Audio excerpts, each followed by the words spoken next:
Girls, how are you? I hope all of you are doing well. You're healthy and happy, fit and fine.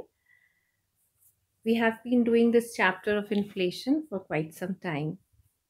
I have been doing this entire topic very slowly. धीरे धीरे मैं कर रही हूँ ताकि आप सबको समझ में आए. थोड़ा स्पीड मैंने अपना घटा दिया है ताकि आप घर बैठे जब पढ़ रहे हैं आप धीरे से आसानी से समझ पाएँ. क्योंकि बहुत लड़कियों के पास आज बुक्स नहीं हैं, उनको मैं नोट्स भी दे रही हूँ और आशा करती हूँ कि आपको जितना सारा पहले भी मैंने वीडियो भेजा है, वीडियो लेक्चर्स, वो समझ में आया है. I am happy to know your feedback. मुझे बहुत अच्छा लगता है जब मुझे आपसे इंटरेक्शन के तौर पर फीडबैक मिलता है. Please keep on interacting through WhatsApp, through YouTube और through personal messages that you do. आइए इन्फ्लेशन के चैप्टर में आगे बढ़ते हैं. अभी तक हम लोगों ने मुद्रास्फीति के दो मुख्य सिद्धांतों पर अध्ययन किया. वो है मांग प्रेरित मुद्रास्फीति और लागत जन्य मुद्रास्फीति. Demand pull inflation and cost push inflation.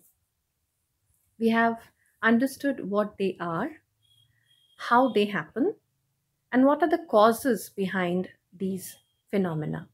हमने इन घटनाओं के बारे में इनका अर्थ समझा, कैसे ये उत्पन्न होते हैं, किस तरह की घटनाएं इनको उत्पन्न करती हैं, इनके पीछे उत्पन्न होने के कारण और इन्हें ठीक करने के भी सरल से उपाय.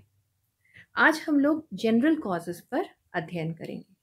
Today we will take up the general causes of inflation. एक अर्थव्यवस्था में बहुत सारी ऐसी आप कह सकते हैं एक्टिविटीज़ या कारण होते हैं, कुछ ऐसे तत्व होते हैं जिनके कारण मुद्रास्फीति उत्पन्न हो जाती है. कुछ कारण ऐसे होते हैं जो दूसरे एक्टिविटीज़ का परिणाम होता है और कुछ कारण अपने में ही एक निरपेक्ष कारण बनता है जो कि मुद्रास्फीति को जन्म देता है. Some are absolute causes and the others are net resultant of other economic activities. So let us start one by one. The first being the primary cause. In an economy, when the demand for major commodities or majority of the commodities are greater than the supply of these commodities, that means that demand is in excess, automatically the market price of such commodities rises up. जब एक अर्थव्यवस्था में मुख्यतया अधिकतम वस्तुओं की मांग उनकी पूर्ति से अधिक हो जाती है किसी भी कारणवश हो, तो मार्केट में, बाजार में उसकी कीमत तुरंत बढ़ जाती है. Whereas on the other hand, when factor prices increases, cost of production increases, supply falls. This also leads to a hike or an increase in the price level of commodities. दूसरी ओर हम देख सकते हैं कई बार कि जब वस्तुओं की यानी आगतों की कीमत बढ़ जाती है, रॉ मटेरियल्स की कीमत बढ़ती है, तो उत्पादन की लागत भी बढ़ने लगती है. ऐसे में कीमत स्तर स्वतः बढ़ जाती है. ये दोनों प्राथमिक कारण होते हैं मुद्रास्फीति के. These are the primary causes of inflation. यानी प्राथमिक कारण दो हैं. एक है सप्लाई स्थिर रहने पर भी अगर डिमांड बढ़ जाता है तो कीमत बढ़ेगी, और डिमांड स्थिर होने पर भी अगर सप्लाई घट जाता है क्योंकि उत्पादन की लागत बढ़ गई है तो मुद्रास्फीति जन्म लेती है. The second is increase in public spending. Now we all know that in welfare economy, the government spends on the welfare of the state, the welfare of the nation and its people. So government spending is a very important thing in the entire spending of the nation.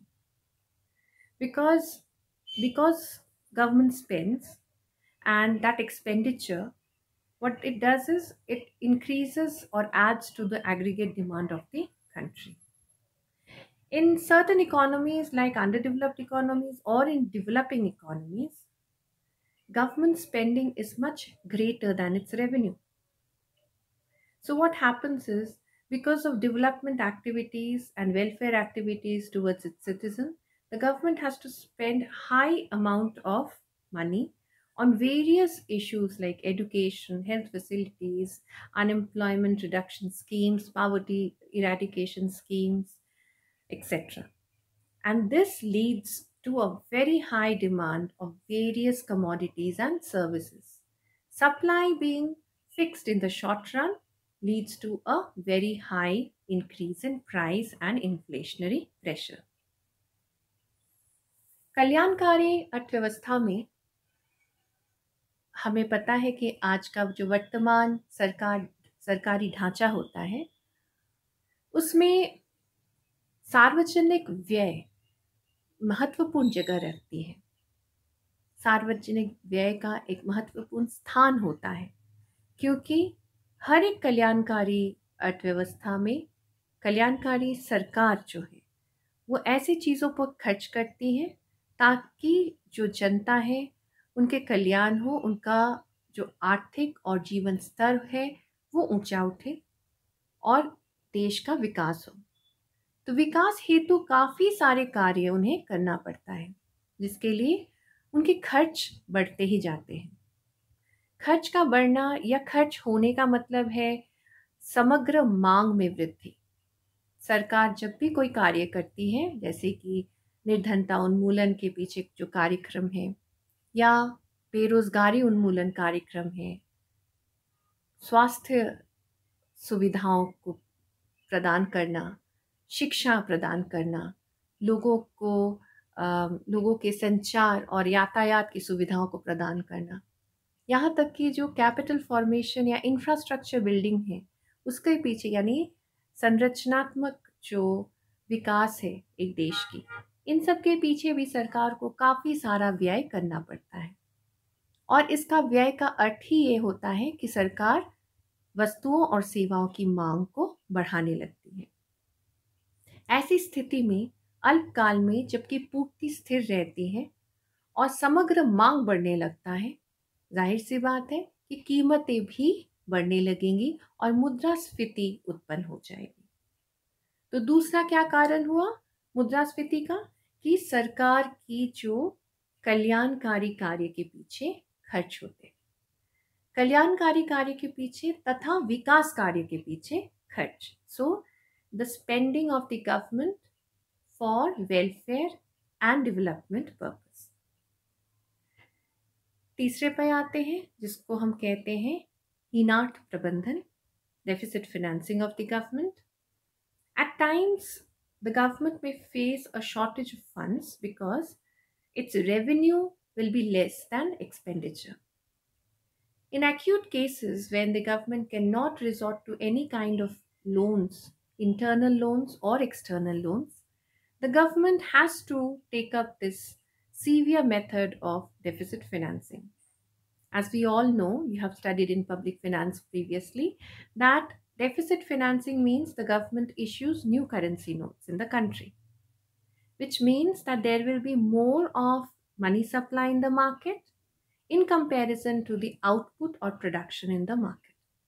That is, supply will be less and more money in the market will lead to higher demand of goods and services, resulting to inflation.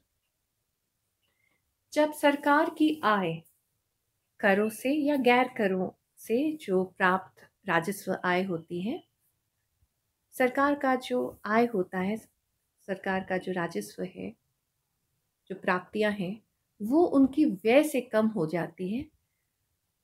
तो सरकार को कुछ steps या कदम अपनाने पड़ते हैं, उठाने पड़ते हैं।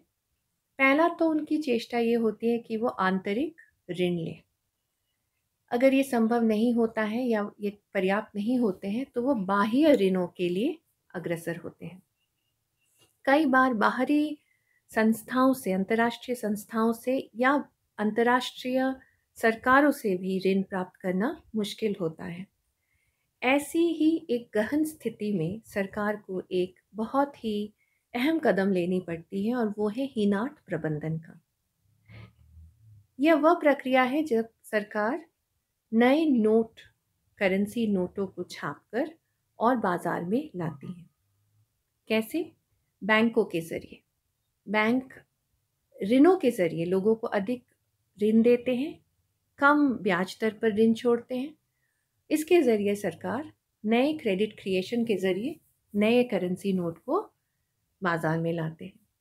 ऐसा होने पर जब लोगों के पास ऋण लेने की क्षमताएं अचानक सरकार बढ़ा देती है, यानी ऋण लेने की सुविधाएं बढ़ा देती हैं, ऋण लेने की जो कंडीशन शर्तें हैं वो ढीली या न्यूनतम कर देती हैं, तो लोग वस्तुओं की और सेवाओं की मांग अधिक करने लगते हैं।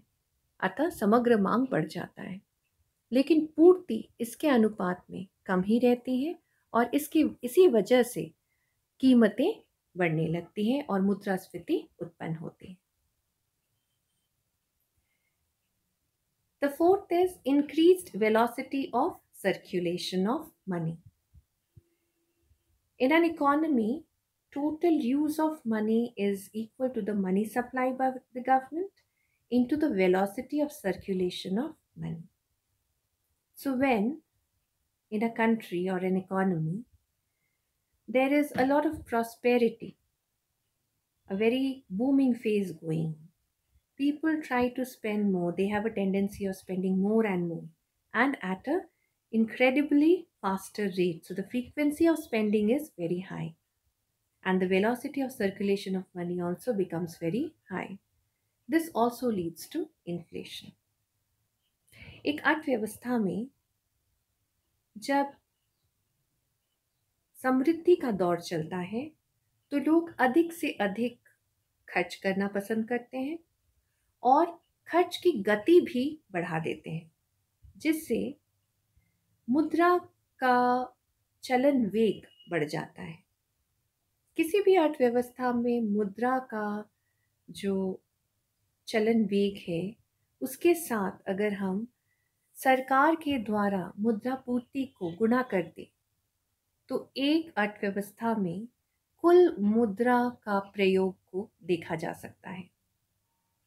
जब समृद्धि के दौर में लोग बहुत जल्दी जल्दी व्यापार करते हैं, बहुत ऊंचे गति से खरीद और बिक्री करते हैं, तो मुद्रा का चलन वेग काफ़ी ऊंची होती है और मनी सप्लाई का सर्कुलेशन भी बहुत हाई रहती है, तो कुल मुद्रा का प्रयोग भी काफ़ी ऊंचा होता है, जिससे कि अधिक मांग जन्म लेती है और मुद्रास्फीति की ओर मुड़ती है।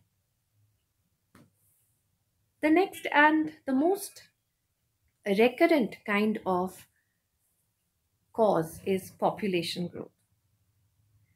जनसंख्या वृद्धि एक आम तथा बहुत ही प्रचलित कारण है, खास करके अर्धविकसित देशों के लिए, जहाँ पे जनसंख्या वृद्धि दर काफ़ी ऊंची होती है। जनसंख्या वृद्धि के साथ साथ समग्र मांग भी बढ़ती है और जब समग्र मांग पूर्ति से अधिक होने लगती है, कीमतें बढ़ने लगती हैं और मुद्रास्फीति उत्पन्न होती है। So when population grows at a much faster rate, at a much higher rate in comparison to the rate of output and supply of goods and services, the aggregate demand is in excess of aggregate supply. This leads to inflation.